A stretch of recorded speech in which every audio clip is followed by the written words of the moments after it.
I've recorded this commentary 4 or 5 times, and I just can't seem to get the words right. Because what's just happened in this community, in the European pro scene, is absolutely criminal.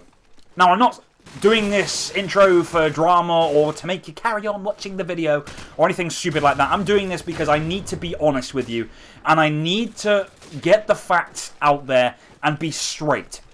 Because as far as I'm concerned, the head of X4TP, Daniel Clark, is nothing short of a fraudster. He is a complete and utter fraud. He is a criminal. Now, I don't know where to start, as I've said. It's just, there's so much to say. I could talk for hours and hours, but I'm going to try my best. Please bear with me. But before I go into the nitty-gritty, I have to just say one thing. And that this video is not for likes, it's not for subscribers, it's not for exposure on the Cryptic Gaming channel. It's not so you go and check out our other videos. No, this video is for you guys to simply hear the truth.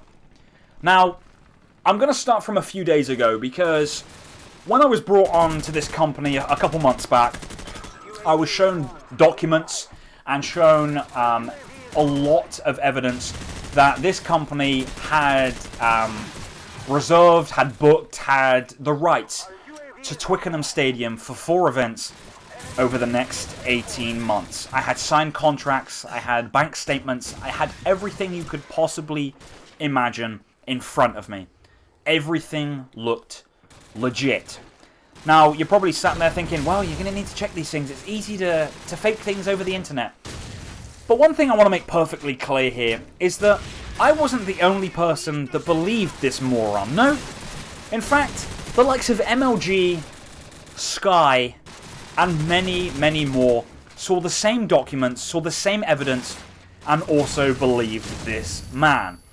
Now, I'm not going to reveal all the details behind that kind of stuff, but my point is that the evidence appeared very, very legit, to the point that very big companies were also believing this man.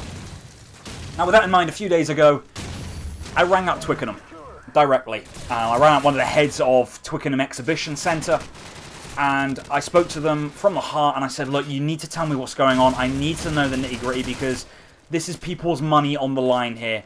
This is, you know, potentially a lot on the line. This is, you know, criminal charges on the line, for fuck's sake.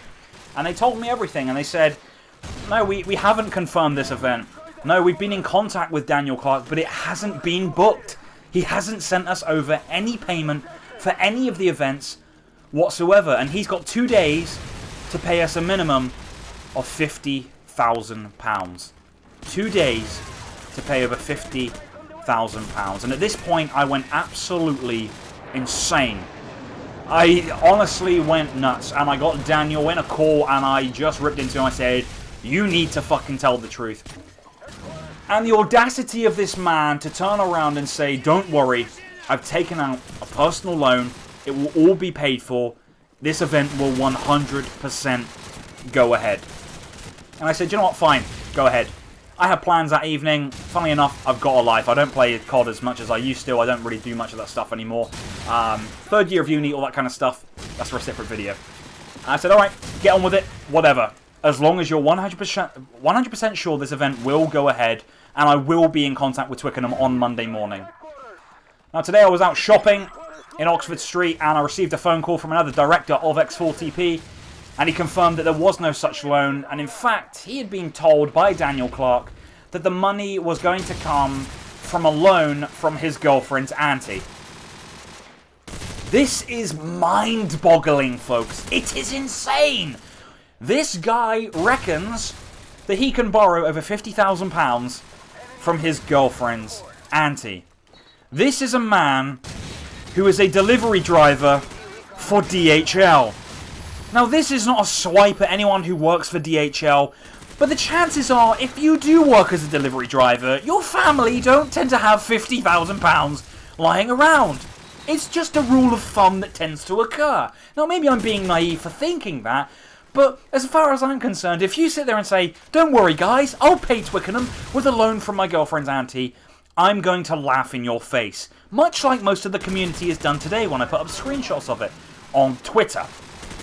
Now, moving on from this, Daniel Clark has been messaging me since saying, oh my god, you didn't have to cancel the event. Oh my god, what are you doing?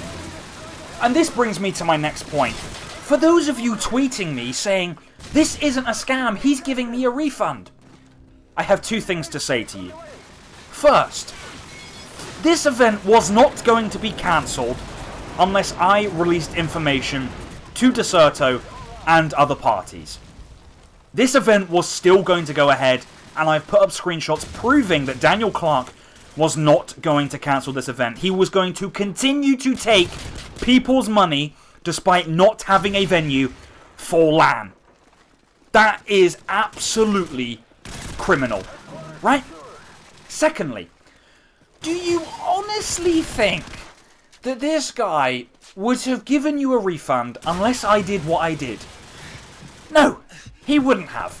The chances are he would have tried to take your money and run, because if you would have turned up on Twickenham on the 26th of March, there would have been no one there, and he would have had every team's fucking money.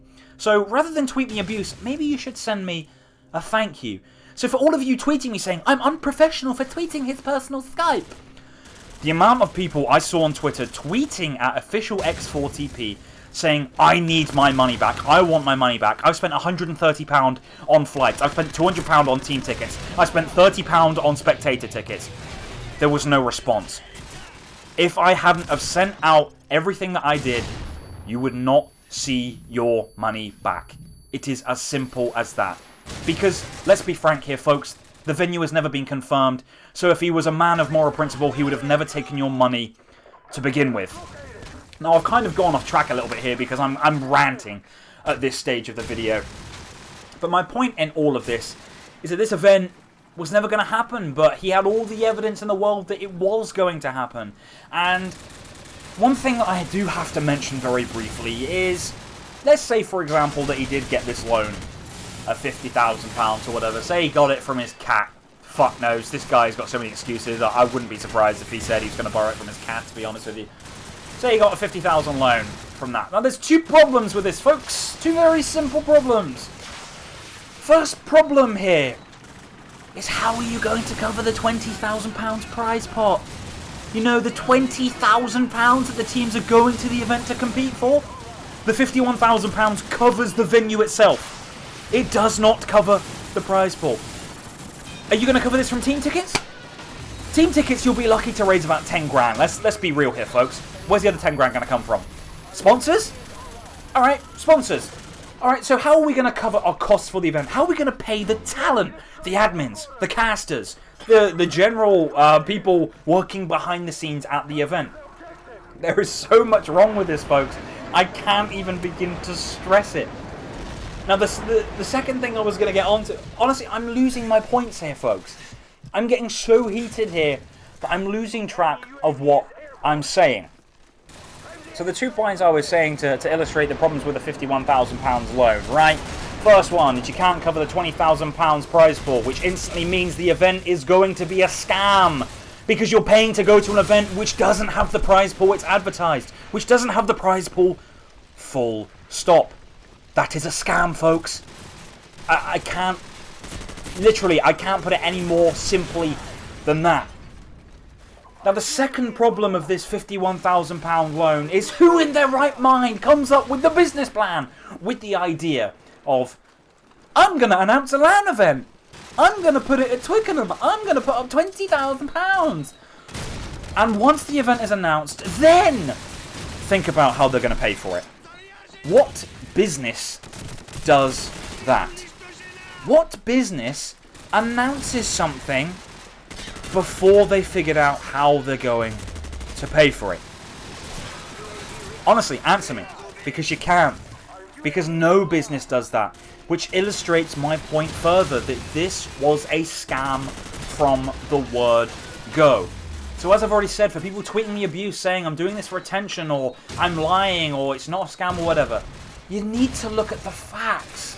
What I'm saying to you can be backed up by a multitude of other people.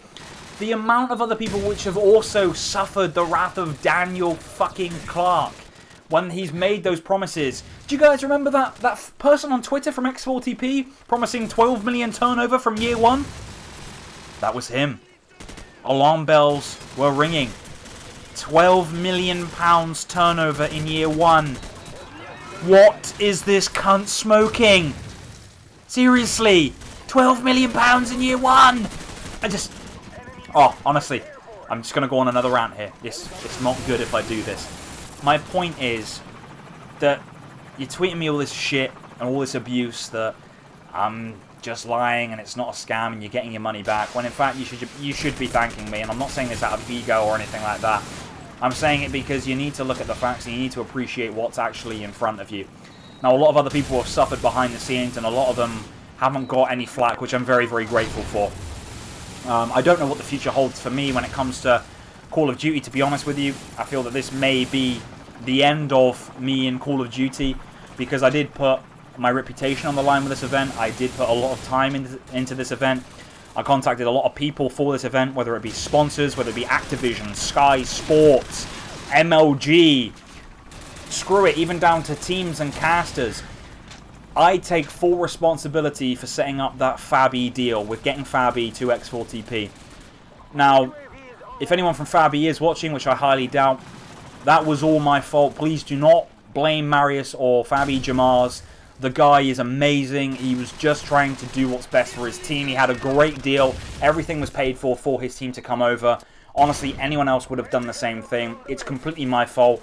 And I'm really, really sorry for dragging him into this and dragging Fabi into this, because they're better than this. They're one of the best organizations in Europe. I also have to say I'm sorry for all the talent I contacted to cast the event, all the admins which I set up to work the event, all the people behind the scenes even to work the event. I was in charge of getting everyone at that LAN event and setting up that LAN event.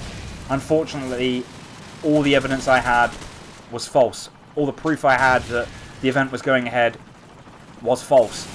And unfortunately, I couldn't have anticipated that. I wish I had. If I could go back in time, then I definitely would anticipate that, and I would call the police on this motherfucker.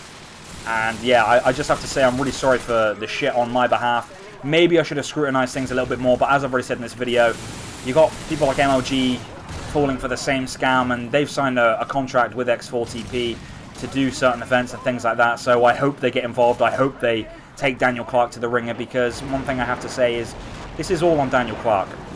This isn't the people that work behind the scenes at X4TP. It's nothing to do with the casters, Reflex, for example, or Draft, or anyone like that. It's nothing to do with the people working on the website. So Paul, or Nella as you know him, iSacrifice, who does graphics. It's nothing to do with them.